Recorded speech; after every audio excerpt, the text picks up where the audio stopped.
खद्योतिका कविताटी कवि विद्युत प्रभा देवी द्वारा लिखित।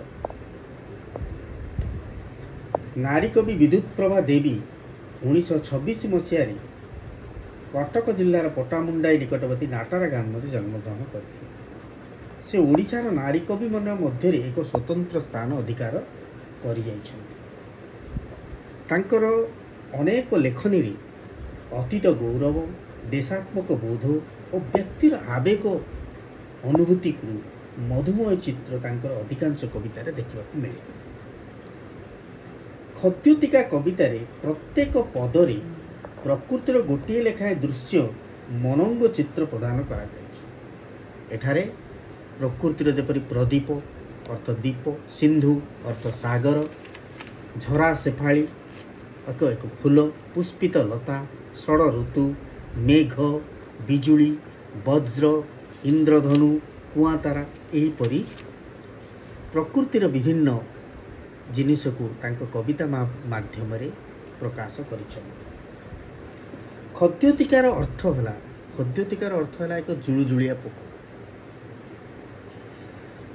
जुलुजुलिया पोक क्षुद्र जीवटी हेले मध्य से निजर आलोक घन अंधकार भितर काणीचाए आलोक प्रदान करी पथिकर सहायता करिଥାଏ। सेहीपरि विद्युत प्रभा देवी निजकु खद्योतिका मन करी अर्थ एक क्षुद्र जीव रूप में निजकु भावी एक छोट आलुओ बा किछि क्षण आलुओ प्रदान करने को चेष्टा करिछथि। प्रथम पदटी हूँ प्रदीप। प्रदीप अर्थ दीप। निरलस एक नीरव भावुक सरी संध्यार एही स्तिमित प्रदीप चाहे क्षिप्त मानसे चिंता हजिला परी समीरणे शिखा शून्य मिलाई जाए। निरलस अर्थ आलस्य शून्य एक नीरव भावुक सरी। प्रदीप को से कहा सहित तुलना करचंती ना एक निरलस नीरवर भावुक रूपे ताकू वर्णना कर। आलस्य शून्य नीरव रही जड़े भावुवा व्यक्ति बोली ताकू प्रकाश कर। संध्यार यही स्तिमित प्रदीप, स्तिमित अर्थ क्षीण हो आसुवा दीप, क्षीण हो आसुवा दीप। संध्यार क्षीण स्तिमित प्रदीप चाहे किपरि चाहे क्षिप्त मानसे चिंता हजिला परी। क्षिप्त अर्थ जो क्षिप्त मानस अर्थ जो मन इतस्तत भाव चिंता करुवा मन एणे तेणे चिंता करुवा मन जो मन अशांत मन रे जेपरि चिंता हजि जाए। समीरणे शिखा शून्य मिलाई जाए। समीरण अर्थ पवन रे जेपरि प्रदीपर शिखा मिले जाए बा हजि जाए सेही परी से वर्णना ता सहित तुलना करी वर्णना करछन्ति। दीपटे पल्ली प्रकृतिर स्मृति रे चिर होछ। जेतळे दीप क्षीण होई आसे अति मंथर गति रे जलिबा सृष्टि करे से सीमित आलोक द्वारा तार सीमित आलोक द्वारा जेत क्षीण दीपर आलोक कोन सीमित हो जाए कमी जाए। अंधकार को दूर सेतेबेले मध्य अंधकार को दूर करने को चेष्टा करले। छोटिया प्रदीपटी जली जली शेष धीर समीरण शिखार शून्य हो जाए। से परी भावुक भावना राज्य रे हजि जाए। गोटे भावुक भावना राज्य रे क्षिप्त मानस रे चिंता हजिला परी जेपरी प्रदीपर दीप जेपरी शून्य रे हजि जाए से जेपरी किपरि होइताय से ना क्षिप्त मानसे अर्थ भावुकर मन भावना राज्य रे जेपरी हजि जाए थाए सेही परी प्रदीप सहित तुलना कर।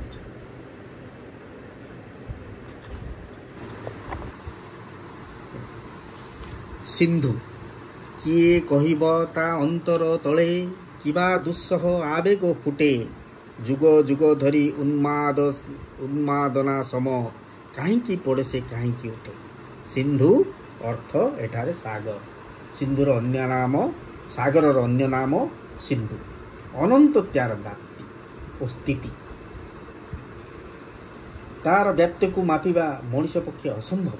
तेणु किए कहि पारिबो ता गर्भ मध्य से कौन सब साहित्य रखी ता मन रे थिबा वासना किए भी जानी पारे। ସିନ୍ଧୁର ଅନ୍ତର୍ବେଦନା କବିଙ୍କ ମନରେ ଆଶ୍ଚର୍ଯ୍ୟ ଭାବ ସୃଷ୍ଟି କରୁଛି। ସିନ୍ଧୁକୁ ଦେଖି ସିନ୍ଧୁ କ'ଣ କରେ? ବାରମ୍ବାର ଉଠେ ଓ ପଡ଼େ, କୂଳକୁ ଆସି ଉଠେ ଏବଂ ପଡ଼େ। କବି ଏଠାରେ କହିଛନ୍ତି, କିଏ କହିବ ତା ଅନ୍ତର ତଳେ କିବା ଦୁଃସହ ଆବେଗ ଫୁଟେ? ତାର ଅନ୍ତର ତଳେ ଥିବା ଆବେଗ କି ପ୍ରକାର ଆବେଗ ଭର୍ତ୍ତି ରହିଛି, ଯାହା ଯୁଗ ଯୁଗ ଧରି ଉନ୍ମାଦ ସମ ଆସି ଉନ୍ମାଦ ସମ କୂଳରେ ଆସି ଉଠେ ଏବଂ ପଡ଼େ, ଅର୍ଥ ଜୁଆର ସୃଷ୍ଟି କରେ। ଶେଫାଳି ଏକ ଫୁଲ ଯାହା ଶରତ ଋତୁରେ ପ୍ରକୃତିକୁ ଆସିଥାଏ। ତା ଉପରେ କବି ଲେଖିଛନ୍ତି, କେଉଁ ଦେବତାର କ୍ଷଣିକ ଆଶିଷ ଶୁଭ୍ର ପାଖୁଡ଼ା ଧରି ସୁନ୍ଦର ଏଇ ଶରତ ସକାଳେ ଭୂତଳେ ପଡ଼ିରୁଛ। ଝରା ଶେଫାଳି ଏପରି ଏକ ଫୁଲ ଯେ କେବଳ ରାତିରେ ଫୁଟିଥାଏ ଏବଂ ସକାଳ ଯେତେବେଳେ ହୋଇଥାଏ ସେତେବେଳେ ଭୂତଳରେ ସେ ପଡ଼ିଯାଇଥାଏ। ତାର ସ୍ଥିତି କେବଳ କ୍ଷଣିକ ପାଇଁ ଥାଏ, ତାହାକୁ ବର୍ଣ୍ଣନା କରି ଏବଂ ସେ ଫୁଲର ବାସ୍ନା ବହୁତ ଅଧିକ। ସେ ଫୁଲ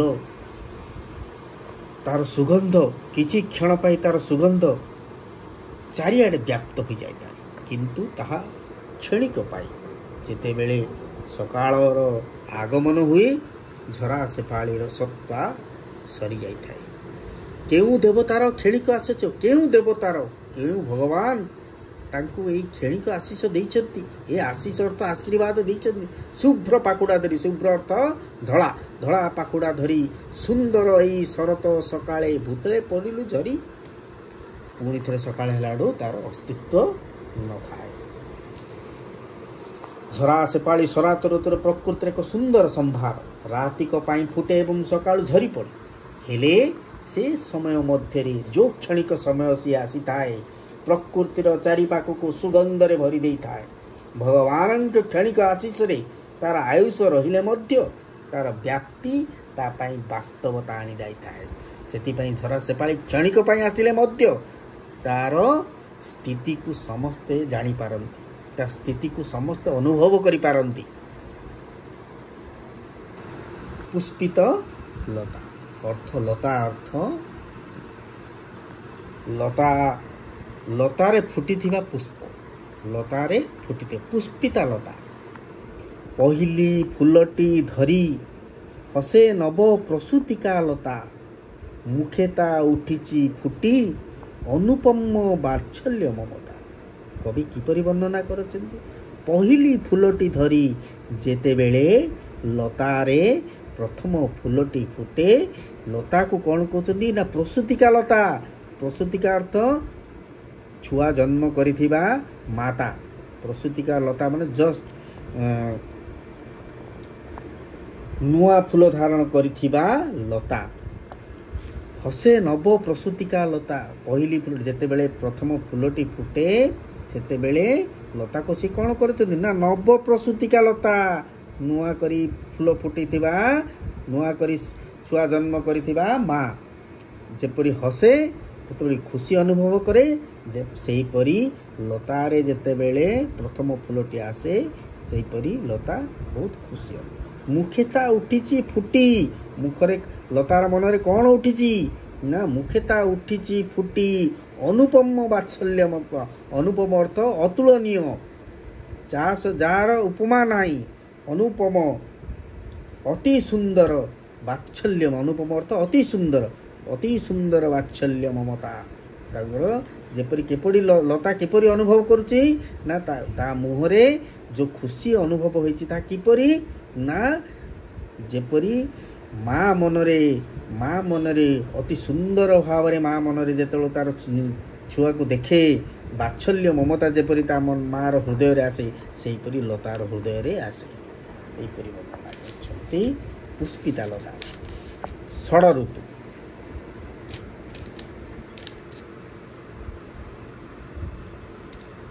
ଷଡ଼ ଋତୁ ଅର୍ଥ ଆମର 6ଟି ଋତୁ ଅଛି।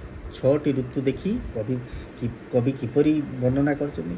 ରୂପେ ନିରୁପମା, ରୂପେ ନିରୁପମା ଛଅଟି ଭଉଣୀ ଗୋଟିଏ ଗର୍ଭ ଜାତ ମୃଦୁ ପାଦ ପାତେ ଆସଇ ମରତେ ଧରି ଜଣେ ଆନ ହାତ।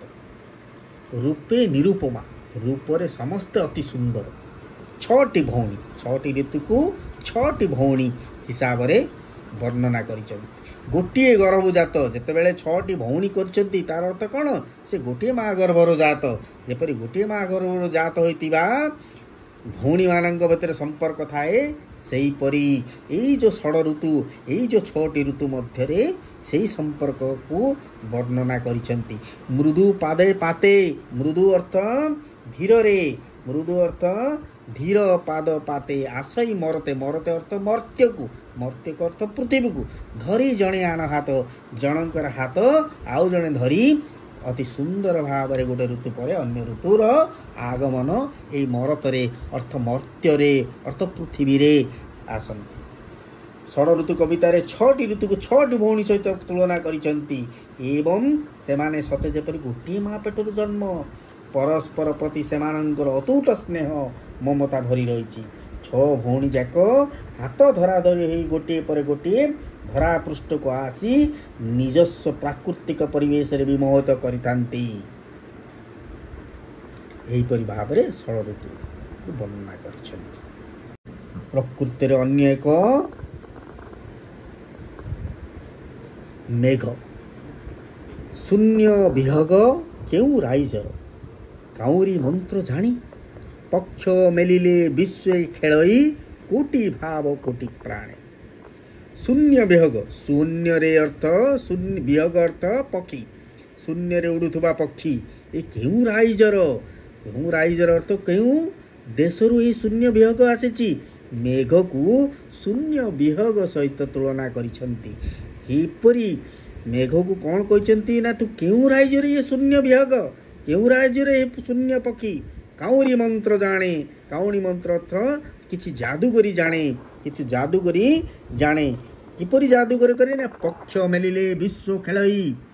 ଯଦି ମେଘ ଯେତେବେଳେ ତାର ପକ୍ଷ ମେଲାଏ ମେଘ ଯେତେବେଳେ ଆକାଶରେ ବିଚରଣ କରେ ସମଗ୍ର ବିଶ୍ୱରେ ସମଗ୍ର ପୃଥିବୀରେ କୋଟି ଭାବ କୋଟି ପ୍ରାଣୀ ସମସ୍ତଙ୍କ ମନରେ ଆନନ୍ଦ ସୃଷ୍ଟି କରିବେ ମନରେ ଆନନ୍ଦ ସୃଷ୍ଟି କରେ।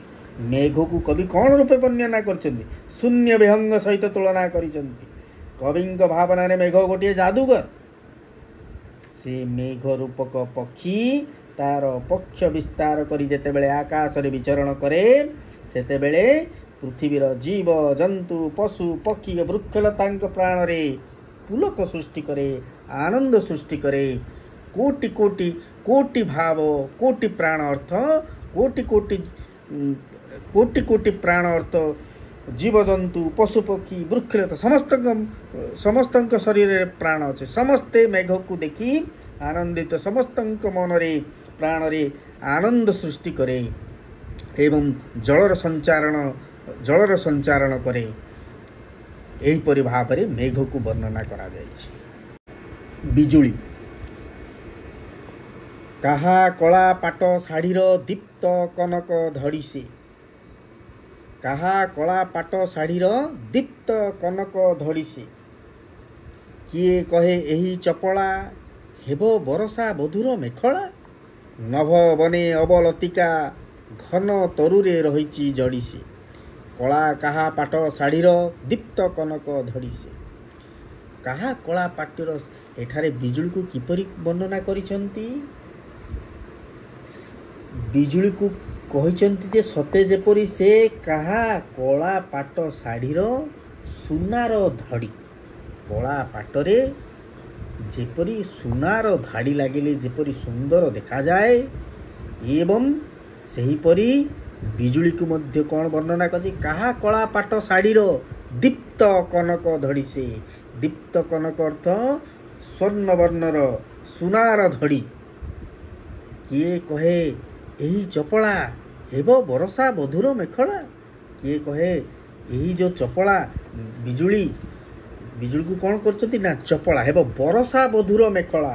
ବରଷା ବଧୁର ମେଖଳା ଅର୍ଥ ଓ ବର୍ଷାକୁ ବଧୂ ରୂପରେ वर्षा को वधु सहित तुलना करी मेखला अर्थ अंटा सूता सहित तुलना कर। तो नूतन वधुर अंटा सूता जेपरी सुनार अंटा सूता लगी थाए जेपरी चकचक करे सेहीपरी बिजुली को कहती किए कहे यही चपला हेबो बरसा वधुर मेखला। किए कौन कहे ना बरसा वधुर अंटा सूता परी देखा जाए। नभ बने अवलतिका घन तरुरे रही जड़ी से। किए कहे ताको नभ बने, नभ बन अर्थ नभ अर्थ आकाश, आकाश रे बन रे अवलतिका घन तरुरे रही जड़ी से। घन ए जो नभवन अवलतिका रे घन तरुरे, घन तरु अर्थ मेघर भितरे सी तरु हिसाब से जड़ी रही गोटे गछ हिसाब से गोटे तरुलता हिसाब से जड़ी रही बोली वर्णना कर। कहा कला पाट शाढ़ी वज्र केउ क्रुद्ध दुर्वासार अभिशाप बाणी एही शुभे आतंक पड़ई महामेरु ठारू तरुलता दुबे। वज्र को क्या सहित तुलना कर केउ क्रुद्ध दुर्वासार अभिशाप। क्रुद्ध केउ रागी दुर्वासा ऋषि जी की क्षण कपी थे एवं समस्त को कौन अति शीघ्र अभिशाप दे अति क्षण कपी थे। केउ क्रुद्ध दुर्वासार अभिशाप वज्र को क्रुद्ध दुर्वासा ऋषिंकर अभिशाप सहित तुलना कर। बाणी शुभे आतंक पड़ई महामेरु ठारू तरुलता दुबे। वज्रंकर आतंक कहा पर पड़े महामेरु ठारू आरंभ करी महामेरु अर्थ उच्च पर्वत ठारू आरंभ करी तरुलता गछ लता एवं छोट गछ क्षुद्र गछ दुब मेरु ठारू तरुलता दुब उपरे आतंक पड़िला परी पड़े। वज्र को कहा सहित तुलना कर क्रुद्ध दुर्वासांकर अभिशाप सहित तुलना कर।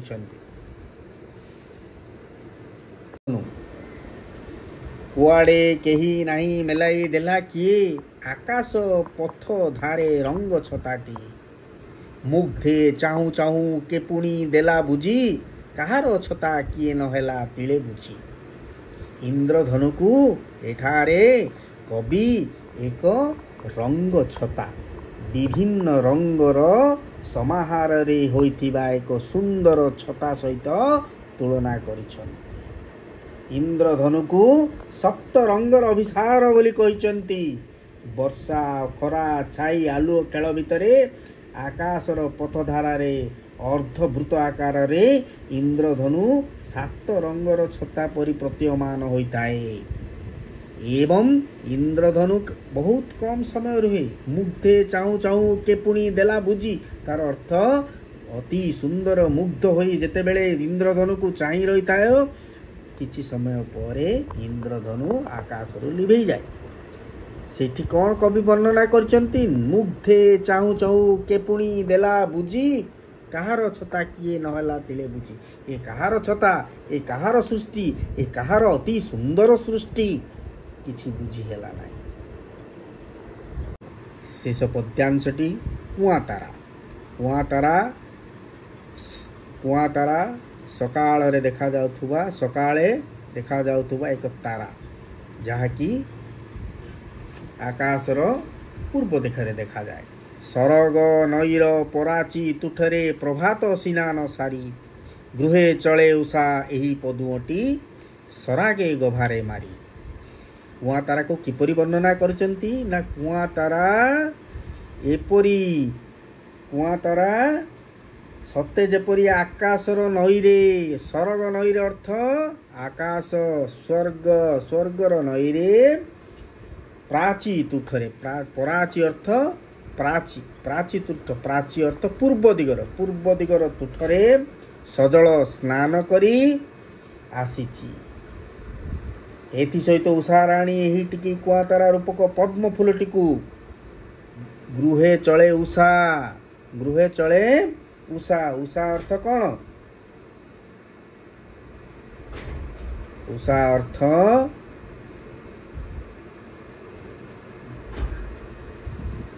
उषा राणी टिकी कुआ तारा रूप पद्मटी गभारे खोसी गृह को आव उषा अर्थ सकाळ किपरि आसे ना ए कुआ तारा को पद्म रूप से कुआ तारा को पद्म मुंडरे खोसी पद्म रूप को मुंडरे खोसी सरागे गभारे मारी गभा अर्थ मुंड मुंडरे धारण करी कुआ तारा रूपक पद्म फूलटी को गभारे खोसी गृह को आगमन करिसेंती।